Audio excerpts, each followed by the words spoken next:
This is Josh Wolkin, Vice President of Huggins & Scott Auctions, and you're watching Radicards TV on Radicards.com.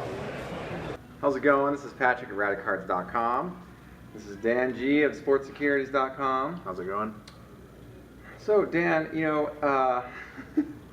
thanks so much for sitting in on video 3. Sure. For day 3 of the National Sports Collectors Convention for 2017 here in Chicago. It was a great day today. It was fun. You have acquired some really nice pieces. I have. Since you've been. In fact, you had a specific goal to acquire two pieces. Correct. 2 particular pieces, which you have acquired. Right. Both between yesterday and today. At phenomenal prices. Amazing prices. And those are both wins. And apologize, he doesn't have them with him. So you want to talk about each of the purchases, one from yesterday, then one from today? Sure. So I came with the goal of getting a Jordan rookie. Yeah. Hadn't owned one ever. Right. And I just kind of see them slowly creeping up higher and higher. Even raw copies are, kind of pricey. Now this is the '86 Fleer basketball, correct, right? Correct. So so that was on my list, as well as I needed to complete 7980 Topps hockey set. Sure. I have a really nice set, and I was only missing one piece. Just so happens to be the Gretzky rookie. So that was also on my list of things. So yesterday I was able to find the Jordan, and today I was able to find the Gretzky. Congratulations. Those are huge cards. I know those are on the want lists of many collectors. Right. Myself included. I will eventually acquire those cards. I see so many of them that I'm just not in an urge to acquire them. Right. I am I'm addicted to a different type of card. I've been buying a lot of 80s and 70s rookie cards, and that's been a lot of fun. Bargain bin stuff, but we'll talk about this too. It's funny that those cards that I collect and the stuff that you collect available, but the price differences are drastic. Oh yeah, huge. So what you have is obviously has significantly more investment potential as it stands presently. Not saying that some of the stuff I buy doesn't have investment potential, but the possibility of having something stronger in terms of investment potential is definitely weighs on side of Jordan rookies and Gretzky rookies. Right. So I have this thing where I go through bargain bins and I find cards that I own, but I'm like, I'll get that again for $1. Right. I get that again for $1, and after like $15 worth, I have like 10 to 15 more copies. And I'm like, great, this is great. I have now a pile of Bruce Sutter rookie cards, and a pile of Burt Blyleven rookie cards, and a pile of more of Griffey rookie cards. Right. So I was buying on day 1 and 2. I was buying a lot of '87 Topps bonds because they were cheap, like $1 a piece, and I can get them on cheaper than that if I buy bulk. I'm like, well, heck, I'll buy a few. So I think that first day I picked up, a short stack. And then I went in the second day and I pulled out 101 copies, and I was thinking to myself, did I come here to buy '87 Topps bonds? So then when I made that thought, I was like, I'm going to put I'm good with 20 of them or whatever. I don't need hundreds of them. Right. So I put them all back and decided not to buy any more at all at the show. Picked up a few more Don Russ and Fleers, and I pick up Fleers on the right price because they're a little bit rarer to find at that price point. But I'm not actively seeking them out. They're serendipitous purchases, and they're just the bargain bin fodder essentially. Right. So I throw them down, and I'm like, okay, what's the bargain? So I pick them up on those instances, but I'm not specifically seeking them out. They just happen to be in abundance in a lot of these areas. Griffey rookies too. I could come here with $1,000 and just walk away with thousands of Griffey rookies. Yeah. Because there's so many of them. I'm thinking to myself, well, I didn't come here just to buy 89 Don Russ Griffey rookies. Right. I came here to buy So I buy other things, and I just look at my binder now. I love looking at it because it's all the stuff I love. Nothing graded. It's just raw, some in better condition than others. So this is an update on my binder from my acquisitions from day 3 of the 2017 National Sports Collectors Convention. So you've seen a lot of this already. We're just going to open up, go straight to the page that I've kind of added to from the stuff, some of the stuff I got today. So okay, so we're going to start here. So today I actually found a few pieces that are from the 90s that some sets I collect or whatever else. Not very many, but a couple. So I'm working on the 94 Collector's Choice Gold Signature set. So I found one today. And I found I think it's 99 Finest Gold parallel. It's a common, Tony Womack. Yeah, 99. Number to 100. Those are pretty rare. So I got that. And a 96 Bowman's Best Atomic Refractor, Andrew Jones. Really glad to pick up those three. Those are serendipitously acquired today. Glad to have those. So we'll move right into it here. Oh yes, right. So I can jump into this. Picked up a Hal McGray signed card for my 81 signed set as a single. Evan Mathias has a booth here. He gave me his card. Really nice guy. He has an amazing, just an incredible collection of cards. So it's great to talk to him about his collection.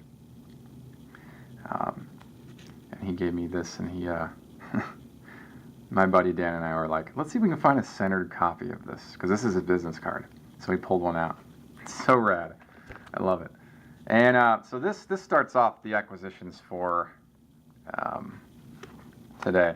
A couple more Burt Blylevens. These are in the $2 bin, surprisingly enough. I've gotten a few of these in this at the show.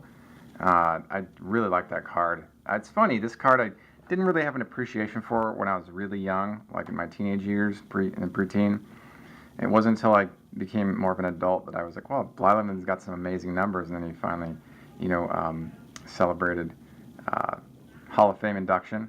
And I was like, well, I guess I should get some Burt Blyleven cards into my collection. So I started looking for them at shows and stuff in bargain bins and whatever.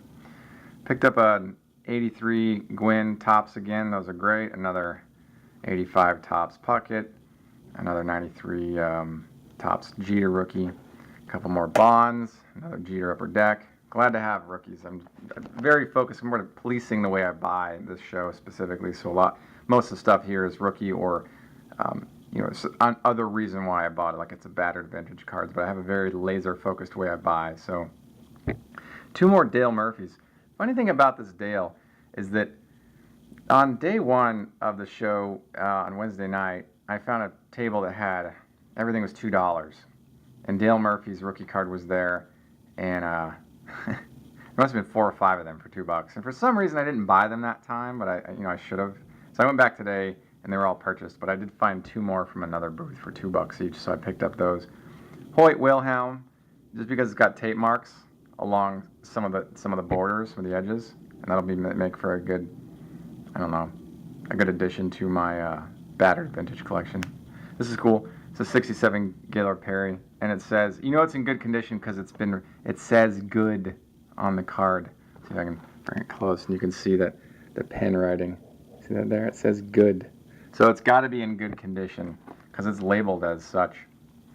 73 Topps Dwight Evans rookie, classic. 68 Topps Pete Rose. I really like this card. When I was really young, I picked up the 69 Topps in horrible condition. I still have it. So this will be a good addition to that as like a pre-release from the 69 set. Just a great card. Off-centered. Not the most attractive example, but this was affordable. It's like a couple dollars. I think it was like $2 or something. 65 Willie Mays, and it's got ripples and dings and rounded corners, a lot of character. So I picked that up. Had to grab that one for the cheapest price. I really didn't spend a lot of money today. I was surprised. I was grabbing $1 and $2 and $3 cards today just because they were, more in the storytelling sort of category. George Foster, rookie. Joe Morgan's second year All-Star rookie card. I think it's a really great card. I've always liked that card. Great picture of young Joe Morgan. So I have a couple of those already, but I get them when I can find them on the bargain side. Got 6 more Bruce Sutters in varying condition. Nothing high grade, obviously, but glad to pick them up for $2 each. This is another one of those cards that kind of falls in line with Burt Blyleven's rookie that I didn't really pay attention to it until much later on in the game. And then when I did, I was able to just kind of find them. I was noticing them more in bargain bins. For some reason, it's just a very underrated rookie card. But I was able to grab that, be real happy with it. Tony Perez, second year card. Again, another All-Star rookie. This is 66 Topps. I really dig these cards. Actually, that Joe Morgan... I think I didn't say that. Joe Morgan comes from the same set, the 66 Topps. Those are really cool. I like these 60s sets. I think they're just really excellent. Another Wade Boggs Topps rookie. This one's hammered. This will make for probably a pretty good addition to my beater vintage box, or just another addition to my stack of 83 Topps Boggs rookies. A really just completely thrashed Fred Lynn rookie. You can see here there's like just a gnarled scrape across the card. You know, it's funny, these cards, they have so much more storytelling potential to them, and I really appreciate that. Okay, so this is Sparky Lyle. It's a full 9-pager, as you can see. Kind of goes without saying. This is Sparky Lyle looking up. This is Sparky Lyle looking directly at you. And this is the look on Sparky Lyle's face when he found out how many different variations of his card could be found in the 1969 Topps baseball set. Yeah, so I got these. Okay, this is Sparky Lyle when he just finished a 9 to 5. Okay, he's got like, you can see like 5 o'clock shadow. I mean, he's like exhausted. This is Sparky Lyle, clean shaven. Alright. This is Sparky Lyle when he's been loved for many years, folded up and whatever else. And these are 3 more Sparky Lyles on the top, just hanging out. They're like, yeah, we're up here on the top. We're just chilling. Thanks for giving us close-ups. So I got those because of all the variations. And when I was looking at these, I was like, well, I don't want to sit and take up an hour of my time looking at 69 Topps Sparky Lyle rookie cards. So I'm just going to buy them and walk and continue my day. So the reason why I bought them and left is because they were $1 a piece. You know, and I thought that was fine. I mean, I already had 1, so essentially I bought 8 of them today to add. And I was like, well, if I'm going to blog about this, or if I'm going to deal with these variations, I'll deal with them later when I'm not pressed for time. So I picked up 8 of them to go with my thrashed one I got yesterday. So that was cool. I don't know how many of us have full pages of the 69 Topps Sparky Lyle cards and pay attention to variations. I wouldn't imagine it's a large group of people. So, and I again, you want to go even more rarer of an instance. How many people at the 2017 National Collectors Convention bought 9 of these and scrutinized them to this degree? Even more so, how many people are shooting video talking about them for literally minutes like me? Yeah, I confess I'm sort of obsessed with this stuff. So one more time, this is the 9-page run of Sparky Lyle's rookie card from 1969 Topps. There you go. All right, so more on the 90s insert stuff. This actually, you know what's gnarly? Actually, yeah, that's fine. So this actually concludes the 90s insert stuff I found today. All low end, but you know, I don't really care because these are great cards. These are from 2000 Paramount. This is the platinum blue. And then we've got a hollow, I don't know what there's, a hollow silver and a hollow gold. Some commons. Mo Vaughn premiere date from 2001 private stock. Cool card. 2 more cards from my set of 95 Bowman's Best refractors. Those are getting hard to find. You know, I used to find these more frequently at shows and shops and whatever, bargain bins. These are the only 2. And if I got one previously, then that's in another part of this binder. The fact of the matter is they're getting harder to come by. Not saying they're more desirable, they're just getting harder to come by. Another card from my 95 Select Certified Mirror Gold set. A Jermaine Dye rookie from 95 Bowman's Best, non-refractor.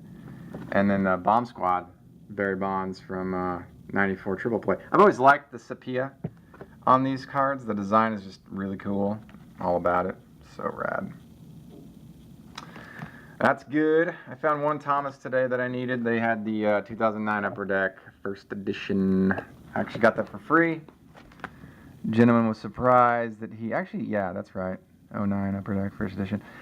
It was $12. It was half that price. Now you'll notice that I pay a little bit more attention. Well, I pay a lot of attention to centering. And this card is a beautiful, gorgeous centering. I mean, it is just immaculate in every way. The edges are so beautiful. The corners. And it only got a 7.5 and it was $12. Now, Hoyt Wilhelm just gets minimal love in this hobby. And I think this card is just nearly perfect the video doesn't really do it justice. You kind of have to see it in person, but and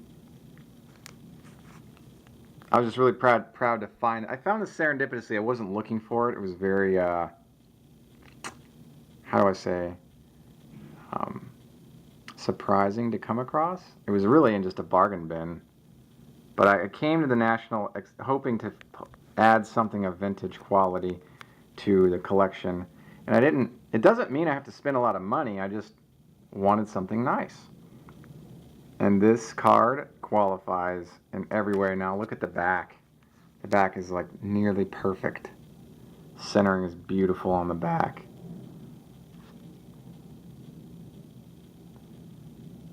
I mean, this card is such a gem in so many different ways. So yeah, anyway, there's that. I was really glad to have that in the collection.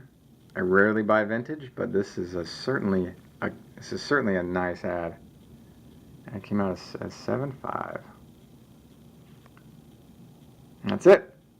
That's the thing about the show. It's so extensive that, you know, if you're looking for something specifically, or something specific, you can find. You have a good chance of finding it. Not a 100% chance, but a good chance. And I mean, if you're like me, you're looking for rarer items. Right. Obviously, you might walk away empty-handed in that capacity, and I'm fine with that. But if you're looking for key rookies, they're available all day long. Dan, except for the 85 Topps Tiffany Mark McGuire. Surprisingly rare card. Somebody did have a set that they sold, but haven't seen a single anymore. Okay, fair. There was Dale Murphy rookie cards, the 77, and day one we found that table with all the $2, and I pulled out the stack of Dale. So I decided not to get them. They were all pretty hammered, right? They were pretty trashed. I put them all back. There must be 4 or 5 of them. And today I went back to that table. I was like, you know what? Maybe let's just go ahead and grab them. Right. Went back, they were gone. Gone. So there were people pawing all over that table. I know. You thought they were going to last very long. But the Sutters were still there. So I picked those up, and there were a couple more Blylevins in the pile. There were like 3, so I grabbed those. So that was a win. But the Dale Murphys are gone. I was like, whatever. I missed out. That's my fault. The next booth I went over to had 2 for $2 each. I grabbed those 2, so I picked up a few more. But that's just, you know, when you see something at the show and you're thinking maybe, maybe not. In my opinion, the way I buy, I've noticed that I should weigh more on the maybe yes than maybe no. Right. Because I might come back and they're going to be gone. Because the show is so vibrant with enthusiastic attendees that it becomes difficult to assume that's still going to be there on a second go around. So, okay, so we talked about, so today after the show we went to the Topps Q&A. Right. Their reception. That was a really good thing. That was awesome. They talked about what they're up to and what they're doing, and they asked for questions from the audience, and they took several. I asked one, they called on me, I was pretty thankful, and I asked the one about, in the hobby, there's a problem with people doctoring jersey cards. Right. You know, pulling out like less exciting swatches for more exciting swatches, and they're so good at it now that it makes it hard to know what's what. And I said, is Topps doing anything to help mitigate concerns on the point of the consumer about whether or not certain cards are authentic or not? Not from being pulled out of the pack, but when you buy them as singles out in the market, on the secondary market. And, you know, obviously Topps is not going to give me a direct answer, not going to give away the farm, I get that. But it sounded to me like they were doing what they can to try to help ameliorate the problem, you know, like help in some way contribute to a fix, but not be the source of a fix. Because that's a really tough problem to fix for one company. It needs to be a multi-company group effort to try to help this. The one thing I was thinking about was, and so, well, before I get into that, I really respected Topps' answer for that, and that was nice to hear, but this has been a tough issue, I think, for a lot of consumers, myself included. I've returned cards because I just don't have, I'm not confident that the card is you know, legitimate. Right. And, you know, I'm not blaming the seller. It might have been someone way before the seller, so I don't know, but I've returned cards because I'm like, this is too good to be true. Right. And I'd rather have a a lesser exciting swatch and know with much more certainty that it's legitimate than have a really nice one with a lot of uncertainty about its legitimacy. Right. That's just the way I go about it. So that was a big deal for me, and you know, the one solution that I can think of, Dan, is that if companies produced a run of cards, let's say it's serial numbered, you know, or it's not serial numbered, after the cards are produced, they scan in every example. I mean, this is really arduous of a task, and I don't think it's ever going to be ever going to take place. But it's too labor intensive. It won't way happen. too laborious. So it's like if they scanned them all in, and then if I got one, I can search. Say, I can scroll through, or I can type in the serial number, and it pops up what the card, how it was manufactured. Then I can know that in fact, oh, this is 58 out of 100, and the swatch looks different. Then you know it's not. It's been doctored. Again, it's a solution. Is it the most efficient solution? No, it's not. But it is a solution. Probable? No, probably not. It crossed my mind that it's possible that maybe Topps or, you know, any one of the card companies could, instead of having the swatch exposed, you know, encapsulate it somehow. You know, I thought about that. Beckett does like almost like the lucite cover across some of them. With strata. Right. Yeah. Make it so that you can't, you know, get into it without destroying the card. And I thought about that too as we were talking. Is that if you covered the swatch in some way, or put a hologram in the cover of the swatch, or something to prevent tampering, if you will. Again, these are very tough problems to solve. I mean, I don't expect it to have. I don't expect to see a solution anytime soon. But this is the kind of thing I've been thinking about because I've interacted with it and I've been researching it. I was like, how do I want a good-looking swatch sometimes, but I don't know what's. They're so good that I don't know which ones are, you know, have been untouched and which ones have been tampered with. It's amazing how they can extract that swatch without damaging the card in any way, and then reinsert like a patch. A nice one, you know, and a believable thing. You know, 6 color breaks and the hockey stuff. Totally. So that was just a question I had. We had a great time with the Q&A, and it was very engaging to the audience. A lot of giveaways and raffles and contesty kind of atmosphere. It was great. We really had a good time there. It was awesome to see kids there. Even more awesome that we saw kids winning stuff. Yeah. One kid won a box at Stadium Club. Another kid won, I think, what was it? A museum collection, was it? As a thing, wasn't it Stadium Club or somebody else won a museum? I mean, they were giving away so much stuff. Right. One kid won like a bunch of different boxes, and I think in there was another one. And then another kid, I think, won a 61 mantle or something. Right. I mean, big key items.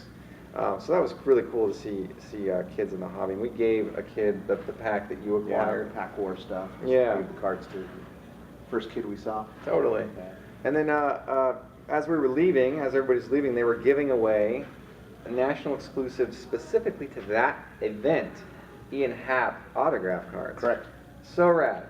Yeah. So cool. And on the back it has the language that says, this is, you know, congratulations, you acquired this card specifically for this event. It's really great stuff. Dan, you know, I've been talking a lot, so I want to get you to talk about what you acquired as soon as you got to the show this morning. Okay, so I know Beckett's done it for years. Yeah. And they have their scavenger hunt where you look for the Beckett cover cards that are different retailers, different booths, and you have to find them down. You have to go hunt them down and ask the person and jump through the hoops that they make you jump through. Truly. I know that a couple people required a purchase in order to receive the card. I know that some people took a donation to St. Jude's Hospital to receive the card. And then some of the corporate booths just gave them to you if you just walked up. But once you acquired all 10 of them, the following day, at the opening of the show, you could go and get a packet that has the Beckett exclusive cards, which are metal cards, right? I believe there are 4 cards in this set. Yeah. Dennis Rodman, Bobby Hull, Dan Hampton, and Stan Musial, right? And one of the 4 cards you receive is an autograph, right? Obviously, there's sticker autographs, especially the Stan Musial because, he's since passed. Right. Right. Yeah. And Beckett is giving away about 100 to 125 a day. I've heard multiple numbers, but I think it's 125 a day. All right. So this morning, after doing all the legwork on the sneak peek day, I went in and got my set. And my autograph card was the Stan Musial. So you can see there, it's a good example of what the base cards would look like. Really? You know, they just are minus the sticker at the bottom with the auto. But you can see that they're metal cards there. They're kind of psychedelic. You know, it's like a sketch card almost. I think they're great. Funky colors. I like to see cards made out of metal that aren't just plates. Right. You know, it's kind of rad. Right. I remember when 96 Leaf Preferred Steel came out. I was like, these are awesome. So here's the back of the card. So, you know, it was a pretty good giveaway. And how long did you stand in line for this? So today I stood in line for about 45 minutes. I don't know why it took so long, but it took a while. So you might call that a stand usual card? yeah, if you want to. Good stuff, Dan. So I don't know what the big Yeah. card would be in the set.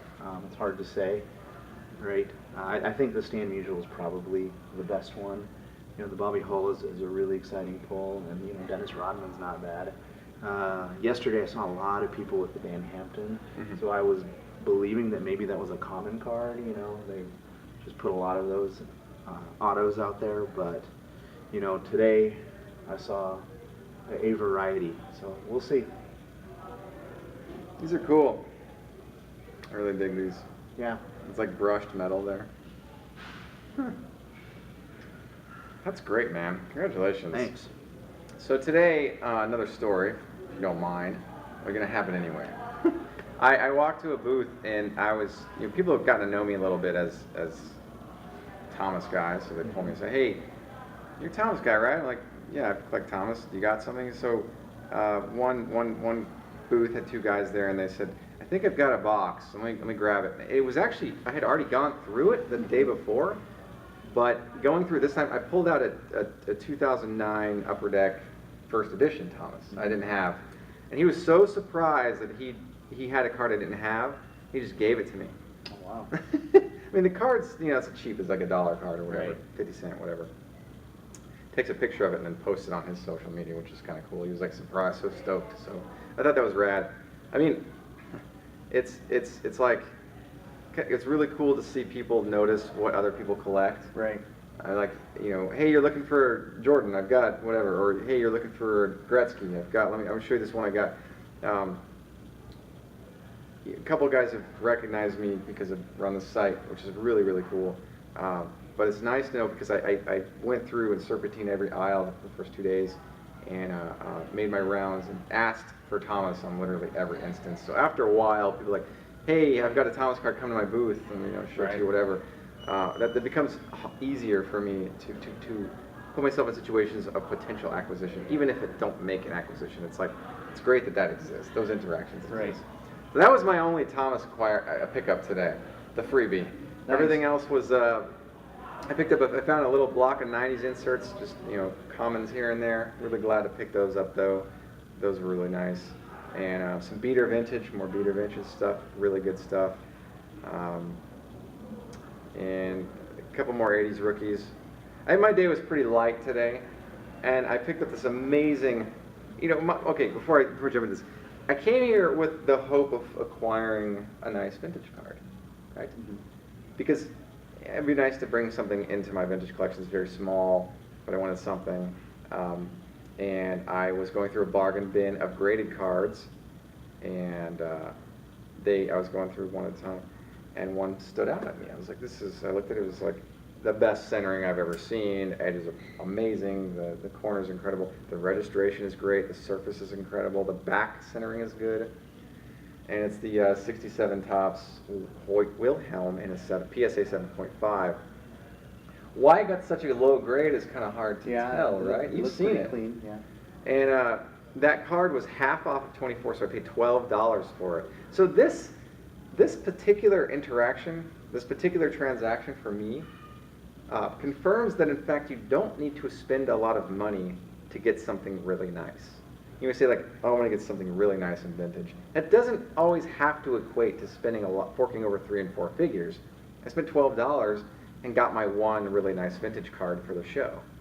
I'm good. If I see another, yeah, thanks, man. I mean, this is a big deal. This is kind of a monumental, like, pivotal transition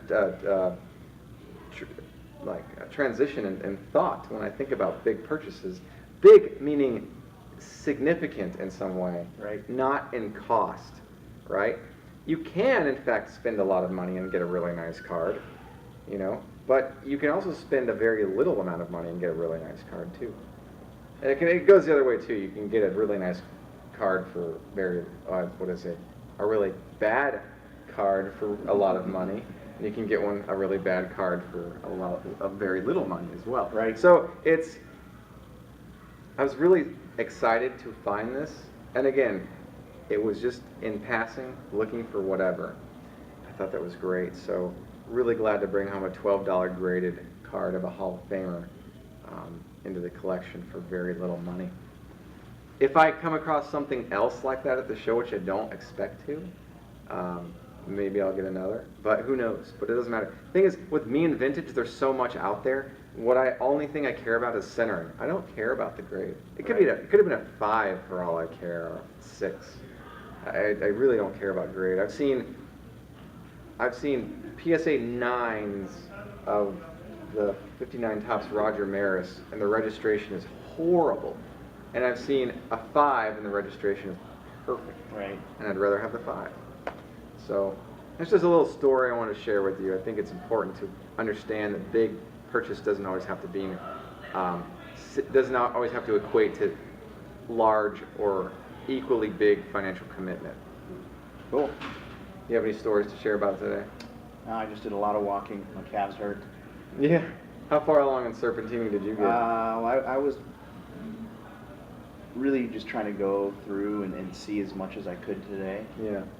And I think I got about 3/4 of the way. Yeah. I did skip a few things, like I didn't go to any of the corporate booths today and really spend any time. Sure. So, you know, that's a big chunk right in the middle that you don't have to worry about. Right. You know, and I don't really stop at the guys that are, you know, selling supplies or, you know, helmets. It's just not something for me. I mean, I like to look at some of the stuff, you know, the balls and even the pins and the coins interest me, right? But, you know, every now and then I'll skip a booth. Yeah. I didn't spend a whole lot of time looking at the big auction places, you know, unless they had cards. Truly. So, you know, but I think 3/4 of the way, maybe 2/3, somewhere in there. Okay. Well, another little add-in is that today I made it a point to meet up with owners of auction houses. I know a lot of them, and I asked them politely if they would be willing to do quick little mini videos with me, and it was really a great experience with those that have been willing to so far to do that with me. So I want to thank J.P. Cohen of Memory Lane, and I want to thank Jared Cavley of Pristine Auction, Josh Wolkin of Huggins and Scott Auctions, and Ryan Cracknell of Beckett Media. So I want to thank all those people. Really great to be able to interact with them. They're key people in the hobby, and I've been fortunate enough to get to know them a little bit, so that's been a real awesome experience for me. And I highly recommend their services, or at least the companies with which they're associated. So, good stuff, Dan. What did you think of day 3? It was awesome. It was fun. Looking forward to day 4. Truly. Awesome. Well, thank you so much for watching another episode of Radicards TV on radicards.com, and until next time, enjoy collecting. Take care.